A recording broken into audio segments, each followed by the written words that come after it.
Hello दोस्तों, तो आज हम लोग बात करने वाले हैं बीएड फर्स्ट सेमेस्टर के सेकंड पेपर की। शिक्षा के मनोवैज्ञानिक परिप्रेक्ष्य, साइकोलॉजिकल पर्सपेक्टिव ऑफ एजुकेशन। तो इसके हम लोग फर्स्ट यूनिट आज कोशिश करेंगे कि कवर हो जाए और सेकंड यूनिट नेक्स्ट सेशन में होगा। फर्स्ट यूनिट में क्या क्या है, सारी बातों का डिस्कशन आज होने वाला है। हर एक टॉपिक को डिटेल में लाइन टू लाइन पढ़ने वाले हैं और हर एक चीज को आपके समक्ष रखने वाले हैं। तो पहला आता है शैक्षिक मनोविज्ञान, मीन्स की एजुकेशनल साइकोलॉजी क्या होता है। शिक्षा मनोविज्ञान का प्रत्यय, मीन्स की कॉन्सेप्ट ऑफ एजुकेशन साइकोलॉजी। शिक्षा का मुख्य कार्य व्यक्ति के व्यक्तित्व का विकास करना होता है। शिक्षा का मुख्य कार्य व्यक्ति के व्यक्तित्व का विकास करना। व्यक्ति के व्यक्तित्व का विकास करने का अर्थ यहाँ यह है कि उसका बोलने का तरीका, चलने का तरीका, सुनने का तरीका, समझने का तरीका, हर एक चीज के मेथड को डेवलप करता है। दोस्तों, सारे पर्सपेक्टिव से देखा जाए तभी वो उसका व्यक्तित्व एक अच्छे व्यक्तित्व के रूप में उभर कर आता है। दोस्तों,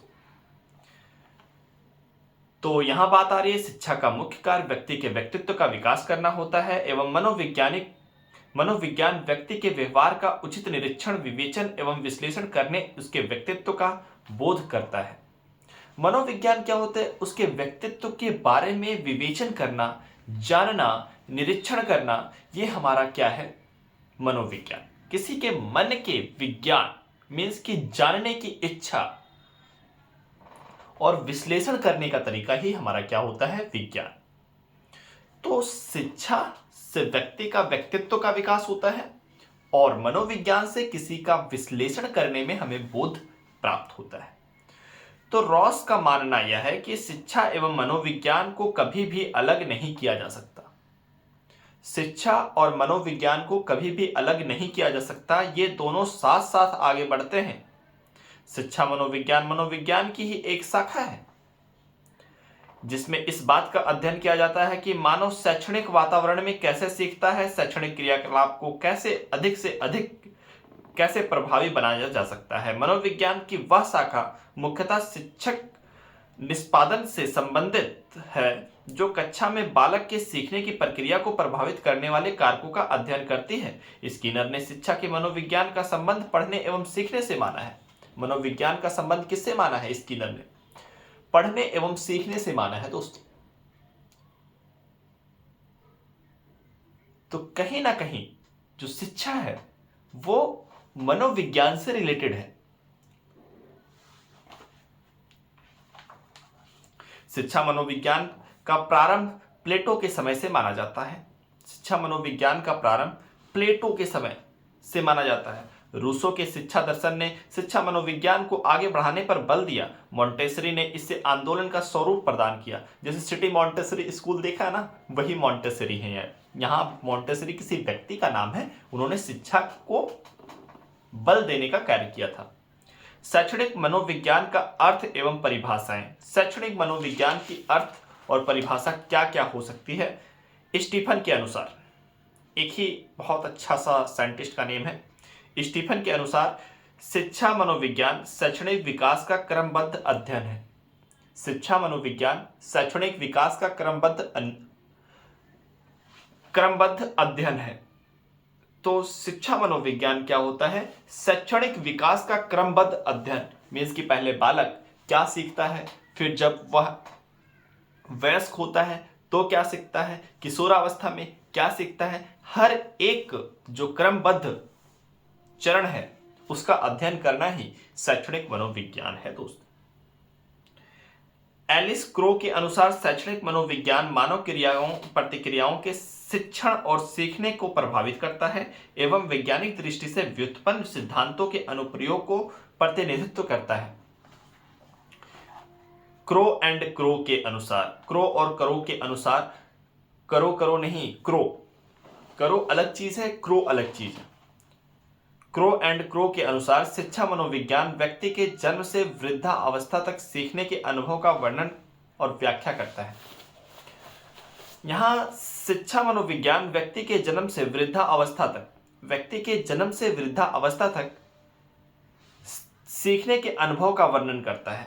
ऐसा नहीं कि यहाँ पे संकुचित शिक्षा की बात की जा रही है। गर्भ से कब्र तक, बचपन से वृद्धावस्था तक, बाल्यावस्था से वृद्धावस्था तक की सीखने की जो प्रवृत्ति होती है उसका वर्णन करता है कहाँ पे? शिक्षा मनोविज्ञान। शैक्षिक मनोविज्ञान की प्रकृति क्या होती है दोस्तों? शैक्षिक मनोविज्ञान की बात करें तो शैक्षिक मनोविज्ञान की प्रकृति, शैक्षिक मनोविज्ञान की प्रकृति अत्यधिक व्यापक एवं जटिल है। फिर भी शिक्षाविदों एवं मनोवैज्ञानिकों ने इस प्रकृति का निर्धारण अपने अपने मतानुसार किया है, जिसे निम्नलिखित तथ्यों के द्वारा व्यक्त किया जा सकता है। शैक्षणिक मनोविज्ञान की जो प्रकृति है वो बहुत ही जटिल है और कठिन भी है और व्यापक भी है। जटिल, कठिन और व्यापक। व्यापक का मतलब होता है बहुत ही विस्तार। तो शिक्षा मनोविज्ञान की प्रकृति आज समझेंगे। पहला, शिक्षा मनोविज्ञान एक सामाजिक विज्ञान है। समाज में कैसे व्यवहार कर रहा है बच्चा, उसका विज्ञान है। शिक्षा मनोविज्ञान सामाजिक विज्ञान है। फिर से बोलेंगे, शिक्षक मनोविज्ञान सामाजिक विज्ञान है। दूसरा, शिक्षा मनोविज्ञान एक व्यवहारपरक विज्ञान है, थ्योरेटिकल नहीं है। शैक्षिक मनोविज्ञान मीन्स की शैक्षिक मनोविज्ञान जो है वो व्यवहारपरक विज्ञान है। शिक्षा मनोविज्ञान एक सकारात्मक विज्ञान है। शिक्षा मनोविज्ञान एक सकारात्मक विज्ञान है। Means educational psychology is a positive science. शिक्षा मनोविज्ञान का संबंध बालक के मानसिक विकास से है। शिक्षा मनोविज्ञान का संबंध बालक के मानसिक विकास से है। मीन्स कि बालक किस किस अवस्था में किस ओर जा रहा है, उसका कितना विकास हो रहा है, इसी को हम लोग कहते हैं शिक्षा मनोविज्ञान। शिक्षा मनोविज्ञान शिक्षण तथा अध्यापन का विज्ञान है। शिक्षण और अध्यापन का विज्ञान है। वो किसी भी अवस्था में जो उसे सिखा रहा है वो अध्यापक हो जाएगा और जो उसे सीख रहा है वो बालक हो जाएगा या विद्यार्थी हो जाएगा। शिक्षा मनोविज्ञान बालक के नैतिक तथा आध्यात्मिक विकास से संबंध रखता है। शिक्षा मनोविज्ञान बालक के आध्यात्मिक तथा नैतिक विकास से संबंध रखता है। यदि कोई बालक है उसमें नैतिक विकास नहीं हो रहा है या फिर उसका आध्यात्मिक विकास नहीं हो रहा है तो इसका मतलब है कि उसका शिक्षा मनोविज्ञान का स्तर जो है वो काफी निचले स्तर का है। शिक्षा मनोविज्ञान एक बढ़ता हुआ विज्ञान है। शिक्षा मनोविज्ञान जो है एक बढ़ता हुआ विज्ञान है जो आने वाले समय में और बढ़ेगा। लोगों के मन के बारे में जानना ही कितनी बड़ी बात होती है। इसलिए लोगों से बात करिए। लोगों से जितना बात करेंगे उनके बारे में हम उतना जान पाएंगे दोस्तों। शिक्षा मनोविज्ञान बालक के संवेग विकास से संबंध रखता है। संवेगात्मक विकास का मतलब क्या समझते हैं? इमोशनल, कितना उसमें इमोशंस है, वो संवेगात्मक विकास होता है। शिक्षा मनोविज्ञान बालक के सामाजिक विकास से संबंध रखता है। शिक्षा मनोविज्ञान बालक के सामाजिक विकास से संबंध रखता है। इसका मतलब आप समझ रहे हैं? सामाजिक विकास का मतलब बहुत सा सिंपल सा टॉपिक है कि समाज का एक विकास, अगर एक बच्चे का विकास हो रहा है तो एक बच्चे का ही विकास नहीं हो रहा है, परिवार के बच्चे का विकास हो रहा है और समाज के एक बच्चे का विकास हो रहा है, उसको कहते हैं सामाजिक विकास होना। अब बात करते हैं, शिक्षा मनोविज्ञान एक सामाजिक विज्ञान है। शिक्षा मनोविज्ञान एक सामाजिक विज्ञान है। इसका मतलब क्या हुआ? शिक्षा मनोविज्ञान की संरचना के आधार पर शिक्षाविद इसकी गणना सामाजिक विज्ञान के रूप में भी करते हैं। सामाजिक विज्ञान तथा मानव विज्ञान की तरह शिक्षा मनोविज्ञान भी मानव का अध्ययन करता है। बालक का समाजीकरण के लिए विभिन्न पक्षों का आकलन कर उसे उन्नत बनाने के लिए उपायों का विवरण प्रस्तुत करता है। इसी को हम लोग कहते हैं शिक्षा मनोविज्ञान। शिक्षा मनोविज्ञान शिक्षण तथा अध्यापन का विज्ञान है। शिक्षा मनोविज्ञान में शिक्षण तथा अध्यापन के विभिन्न पक्षों का अध्ययन किया जाता है। सीखने का अर्थ इस प्रकार सिद्धांत, प्रभावशील शिक्षण, निर्धारक तत्वों आदि का अध्ययन किया जाता है। शिक्षा मनोविज्ञान में किया जाता है। इस सफल अध्यापन के लिए सुझाव दिए जाते हैं। शिक्षा मनोविज्ञान एक व्यवहारपरक विज्ञान है। मनोविज्ञान मुख्यतः दो प्रकार के होते हैं, एक सैद्धांतिक होता है, एक व्यवहारिक होता है। व्यवहारिक मनोविज्ञान में लोगों की व्यवहार की ज्ञान लेते हैं और सैद्धांतिक में लोगों के बारे में अध्ययन करते हैं। शैक्षिक मनोविज्ञान बालक के नैतिक एवं आध्यात्मिक विकास से संबंध रखता है। Educational psychology is concern with moral and spiritual development of a child. इसका मतलब क्या हुआ? शिक्षा मनोविज्ञान बालक के नैतिक एवं आध्यात्मिक विकास का अध्ययन करता है तथा उसके मार्ग दर्शन भी करता है। महात्मा गांधी जी ने कहा था, क्या कहा था? बालकों का आध्यात्मिक तथा नैतिकता का विकास करना मनोवैज्ञानिक का मुख्य कर्तव्य है। बालकों का आध्यात्मिक और नैतिक, आध्यात्मिक का मतलब क्या? भगवान से जुड़ना। आनंद आपको तभी मिलेगा जब आप आध्यात्मिक ज्ञान लेंगे। बाहर की मोह माया से आप थोड़ा सा आप अपने आप को कट ऑफ करेंगे तो आपके विचार क्या होंगे? स्थिर हो जाएंगे। जब आपके विचारों में स्थिरता आएगी तो आप में एक अलग ही ऊर्जा का अनुभव की अनुभूति करेंगे, और जितना ही ज्यादा आप नई नई ऊर्जा की अनुभूति करेंगे उतना ही ज्यादा आपके अंदर से एक विचार उत्पन्न होना शुरू हो जाएगा। इसी को कहते हैं अध्यात्म का ज्ञान। नैतिकता का मतलब क्या होता है? किसी भी दुविधा को हल करने के लिए, किसी भी समस्या को हल करने के लिए आपके द्वारा लिए गए निर्णयों को ही नैतिकता कहते हैं। कि आप जितना अच्छा नैतिक होंगे, जितना ज्यादा नैतिक होंगे, उतना ही सही डिसीजन ले पाएंगे। दोस्तों, शिक्षा मनोविज्ञान एक सकारात्मक विज्ञान है।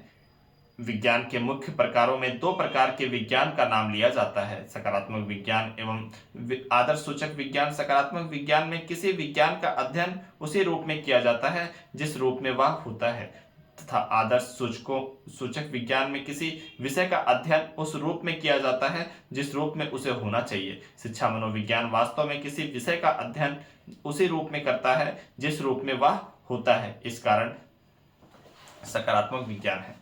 जिस रूप में होता है उसी रूप में अध्ययन करता है, इसीलिए हम लोग सकारात्मक कहते हैं। शिक्षा मनोविज्ञान एक बढ़ता हुआ विज्ञान है। आने वाले दिनों में इस क्षेत्र में बहुत ही व्यापक वृद्धि होने वाली है। हर एक व्यक्ति के पीछे एक मनोवैज्ञानिक लगा होगा, उसके बारे में पढ़ना, उसके बारे में जानना, वो चाह क्या रहा है, वो किस क्षेत्र में अच्छा कर सकता है, इसी को तो कहते हैं मनोविज्ञान का बोध होना। शिक्षा मनोविज्ञान एक संबंध बालक के मानसिक विकास से है। शिक्षा के मनोविज्ञान मानव के मानसिक विकास के विभिन्न पक्षों का अध्ययन करता है। बालक के बौद्धिक विकास, अभिवृत्ति विकास आदि के विकास के लिए मनोविज्ञान को समुचित सुझाव देता है। शिक्षा मनोविज्ञान के बालक के संवेगात्मक विकास से संबंध रखता है। Educational psychology is a concern with emotional development of child. शिक्षा मनोविज्ञान बालक के संवेगात्मक विकास को प्रभावित करने वाले कारकों का अध्ययन करता है तथा संवेग को उचित विकास हेतु सुझाव देता है। शिक्षा मनोविज्ञान बालक के सामाजिक विकास से संबंध रखता है। शिक्षा मनोविज्ञान बालक के सामाजिक विकास का अध्ययन करता है और असामाजिक यह पता लगाने में प्रयास करता है कोई बालक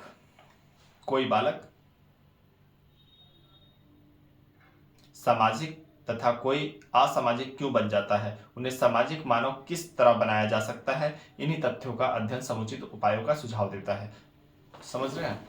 कोई बालक सामाजिक बनता है, कोई बालक असामाजिक बनता है। इसके क्या क्या कारण हो सकते हैं, किन किन कारणों से वो बच्चा सामाजिक और असामाजिक बन रहा है। शैक्षिक मानव विज्ञान का क्षेत्र क्या है? विकास एवं वंशानुक्रम।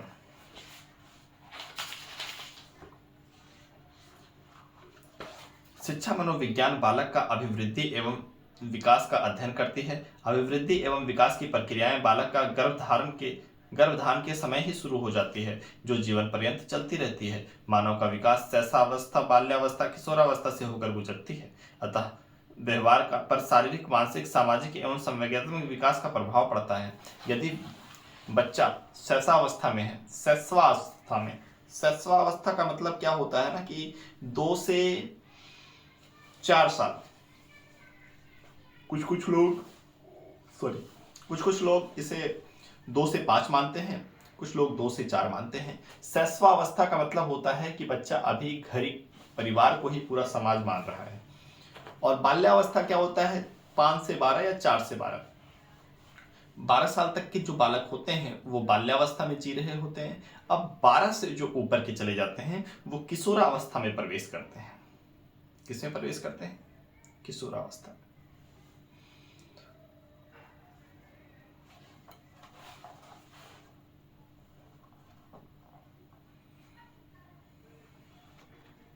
अतः उसके व्यवहार पर शारीरिक, मानसिक, सामाजिक एवं संज्ञानात्मक विकास का प्रभाव पड़ता है। वंशानुक्रम के भी व्यक्ति के व्यवहार को प्रभावित करता है। अतः शिक्षा मनोविज्ञान विकास की प्रक्रिया, विकास के विभिन्न चरण में विकास एवं वातावरण तथा वंशानुक्रम के प्रभाव का अध्ययन करता है।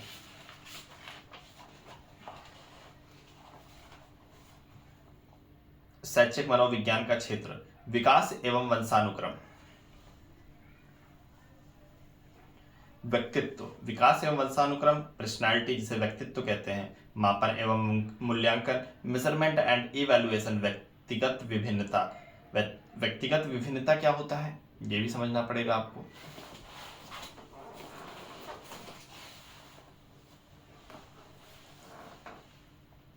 मनोशारीरिक तत्वों का अध्ययन, मनोशारीरिक तत्वों का अध्ययन, इसके बारे में भी पढ़ेंगे हम लोग। अनुसंधान, अनुसंधान का मतलब क्या होता है ना कि रिसर्च। अधिगम प्रक्रिया, अधिगम प्रक्रिया क्या होता है? लर्निंग प्रोसेस, मानसिक स्वास्थ्य, मेंटल हेल्थ।